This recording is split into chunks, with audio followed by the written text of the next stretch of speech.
नमस्कार, TNI 24 में आपका स्वागत है। खबरों के साथ हाजिर हूं मैं वर्षा सिंह और अब रुक करते हैं आज की बड़ी खबर की ओर। पश्चिम बंगाल से खबर। पश्चिम बंगाल राज्य में आलू प्याज की बढ़ती कीमतों पर पश्चिम बंगाल की मुख्यमंत्री ममता बनर्जी नाराज हैं। गुरुवार को नबन्न में आयोजित एक बैठक में उन्होंने इस पर कड़ी आपत्ति जताई और STF स्पेशल टास्क फोर्स को सख्त निर्देश दिए। मुख्यमंत्री की सख्त चेतावनी के बाद सिलीगुड़ी के विधायक शंकर घोष बाजार की स्थिति का जायजा लेने पहुंचे।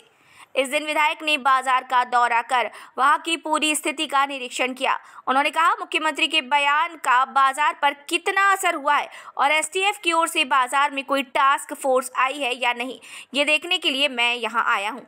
इसके अलावा मुख्यमंत्री के बयान के बाद आज और एक हफ्ते बाद आलू की कीमत क्या कहती है, इसे लेकर भी मैं निश्चित रूप से बाजार में आऊँगा। বাজারে এলাম, মুখ্যমন্ত্রী একটি বক্তব্য রেখেছেন, সেই বক্তব্যের প্রভাব কতখানি পড়েছে সেটা জানার জন্য। দুই, মুখ্যমন্ত্রীর বক্তব্যের পরে কোনো STF এর পক্ষ থেকে স্পেশাল টাস্ক ফোর্সের পক্ষ থেকে বাজারে বাজারে ঘুরে আলুর দামের খোঁজখবর নেওয়া হচ্ছে কিনা সেটা জানার জন্য।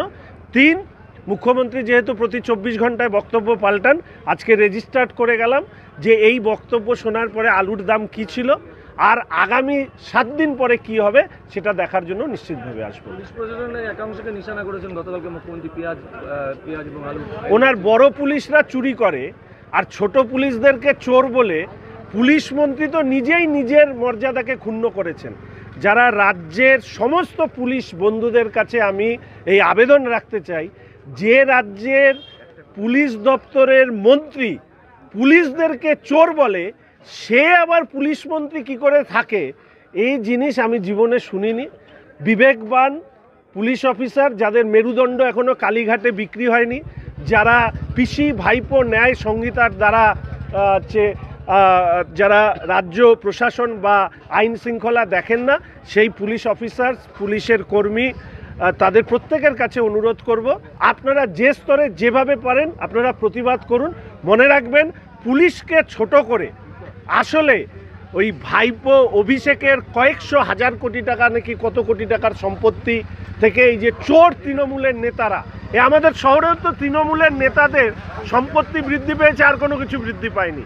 এদেরকে আড়াল করার জন্য পুলিশকে যারা চোর বলছে, পুলিশের উচিত যে ভারতীয় ন্যায় সংহিতা অনুযায়ী দুর্নীতিগ্রস্ত তৃণমূলের নেতাদের আগে জেলে পড়া, তাহলেই মুখ্যমন্ত্রী উচিত শিক্ষা পাবে। বাজার তো ঘুরলেন, কি বুঝলেন?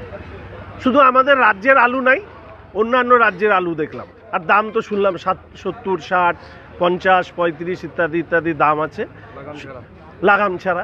কেউ না এখানে এসে তারা এই ব্যাপারে সরকারের পক্ষ থেকে STF এর পক্ষ থেকে কেউ জিজ্ঞাসাবাদ করেনি। আমি আসলাম, শুনে গেলাম, 7 দিন পরে আসব, মানুষকে সাথে নিয়ে সরকারের উপরে চাপ বাড়ানোর চেষ্টা করব যাতে দ্রব্যমূল্যটাকে নিয়ন্ত্রণ করা যায়।